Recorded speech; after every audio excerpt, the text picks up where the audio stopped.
La voiture d'Olga est tombée en panne au moment où elle quittait la ville, comme si l'univers conspirait pour ruiner ses projets. L'envie de rendre visite à son amie à la ferme s'est immédiatement évaporée, et l'idée de rentrer chez elle, à côté de son mari ronronnant sur le canapé, semblait même réconfortante. Mais lorsque la clé ne tourna pas dans la serrure, elle ne se doutait pas que ce serait le premier d'une longue série d'événements imprévus. Parfois, les histoires des autres nous aident à voir plus clairement nos propres défauts. Peut-être qu'aujourd'hui est l'un de ces jours. Kostya, pourquoi? Olga a essayé d'adoucir sa voix, mais le ton faussement doux n'a pas trompé son mari. Il se contenta de rire en secouant la tête avec un air de supériorité. Parce que je te connais, Olina. Vous partez maintenant, et bientôt je serai celui qui devra venir vous chercher à cette foutue ferme, après que vous ayez fait quelque chose tous les deux. Ses yeux brillaient de la satisfaction de l'avoir irrité, une petite revanche sur l'épisode du mois dernier, lorsqu'elle lui avait interdit de participer à la sortie de pêche tant attendue avec ses amis, un événement qu'il préparait depuis près d'1 an. À l'époque, elle avait insisté sur le fait qu'elle avait besoin de lui à la maison, ignorant toutes ses promesses selon lesquelles elle se rattraperait plus tard. L'humiliation lui faisait mal, et il ne l'avait pas oublié. Désormais, sa femme comptait passer le week-end avec son amie, justement celle qui, selon lui, était à l'origine de la moitié de ses désaccords.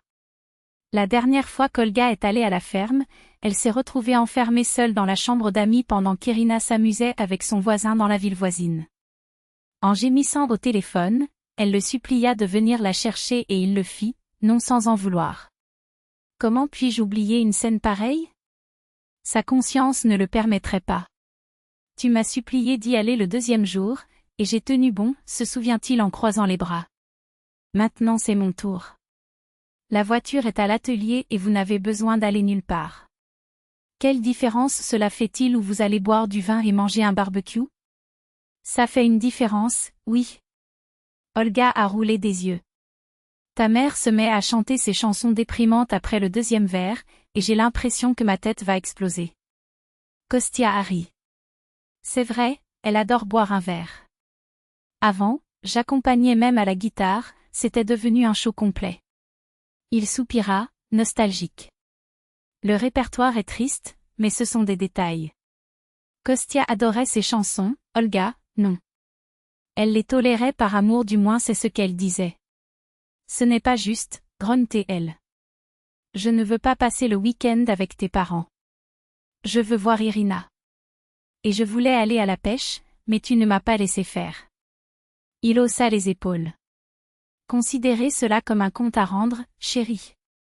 Olga le traita de vindicatif à voix basse et s'éloigna à grands pas, tandis que les casseroles de la cuisine faisaient un bruit assourdissant.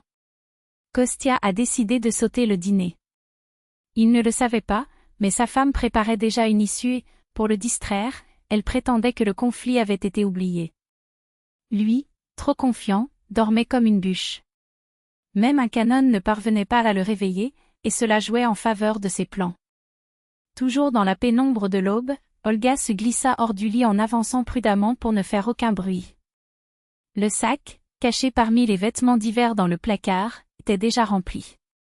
S'habiller en silence était facile, le véritable défi était la porte d'entrée, qui grinçait comme les os d'un fantôme et restait coincée comme si elle avait sa propre vie. Une demi-heure de lutte plus tard, le loquet finit par céder. Elle se glissa dans le couloir, inspira profondément et descendit les escaliers, soulagée. Dehors, une pluie fine et insistante tombait sur la ville. Le soleil ne songea même pas à apparaître, et l'esprit qui l'accompagnait jusque-là commença à décliner. Un sentiment de culpabilité la saisit, et si Kostya avait raison? Et si elle exagérait? Mais non, je ne me retournerai pas. Il s'est assis dans la voiture, a allumé le chauffage et a essayé d'ignorer le moteur en toussant comme un vieux fumeur. La vieille Skoda s'est étouffée, a sursauté et est morte. Cependant, à la 2e tentative, le moteur a démarré. Le destin semblait être de son côté. Les rues étaient vides à ce moment-là, et elle circulait en fredonnant une chanson étrangère, imaginant l'accueil chaleureux de son ami. C'est alors que la voiture a commencé à trembler, à sursauter et à s'arrêter complètement.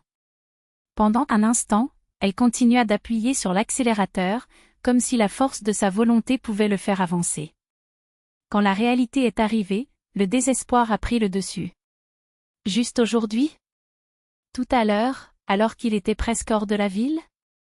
Il se souvint des paroles de Kostya et sentit une boule dans son estomac. Il avait raison. Les remords pour l'évasion mal planifiée l'envahirent, et même l'idée de rentrer chez elle, à côté de son mari ronronnant, lui paraissait moins pire. Mais cela ne servait à rien. La voiture ne démarrait pas, même si elle tournait la clé plusieurs fois.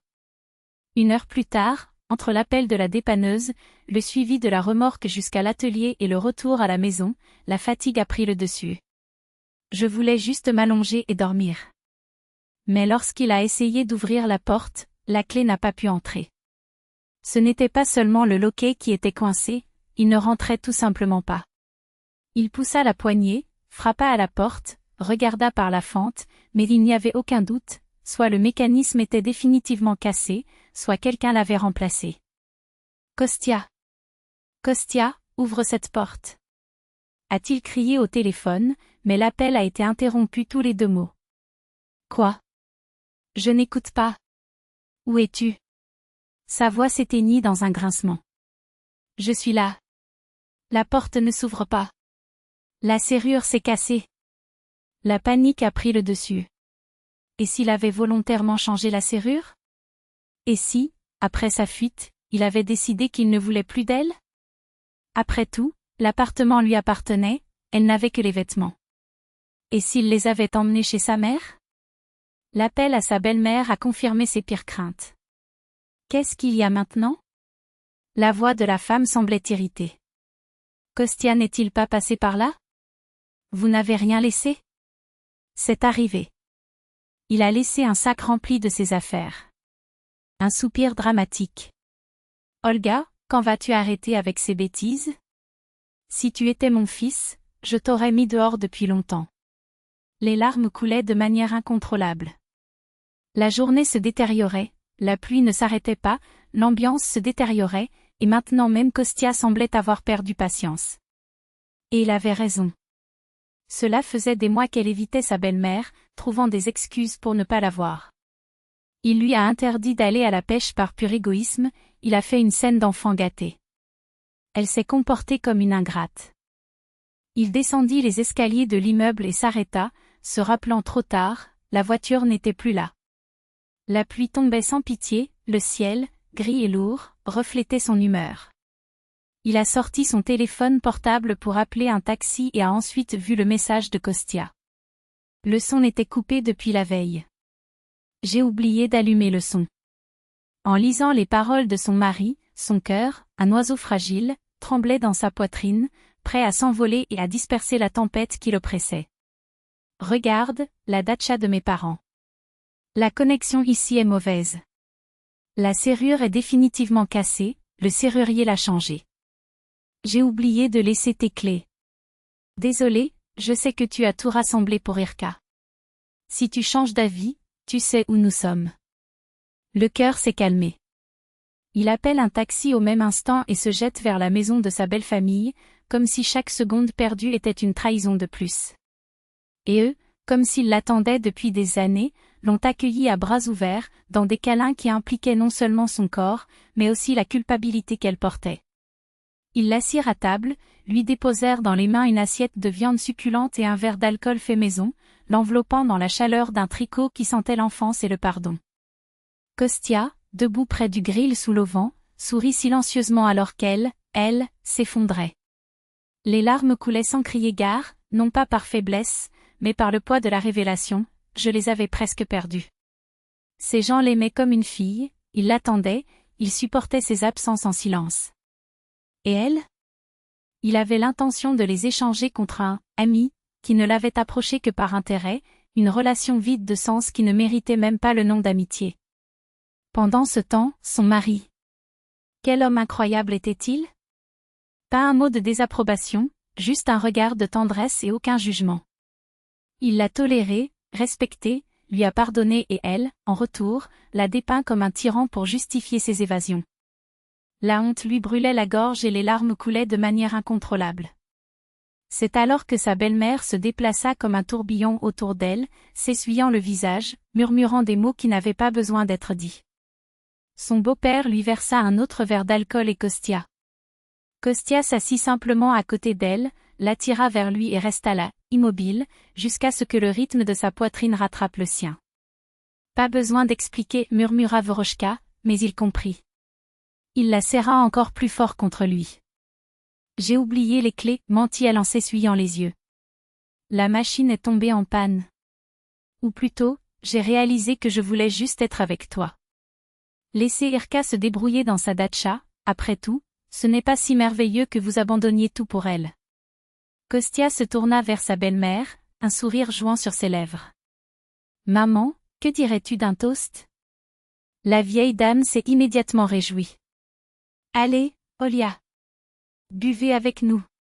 Sur le village s'élevait un chant mélancolique d'amour perdu, porté par le vent. Mais là, à cette table, entre les rires et les verres qui s'entrechoquaient, il n'y avait pas de place pour la tristesse passée, seulement pour le présent qu'elle avait finalement choisi d'embrasser. Et toi? Qu'est-ce qui changerait dans vos relations aujourd'hui? Chaque like est un applaudissement pour le cœur qui s'ouvre. Suivez-nous pour ne pas manquer ces conversations réconfortantes. Que vos nuits ne soient pas remplies de silence, mais d'unité.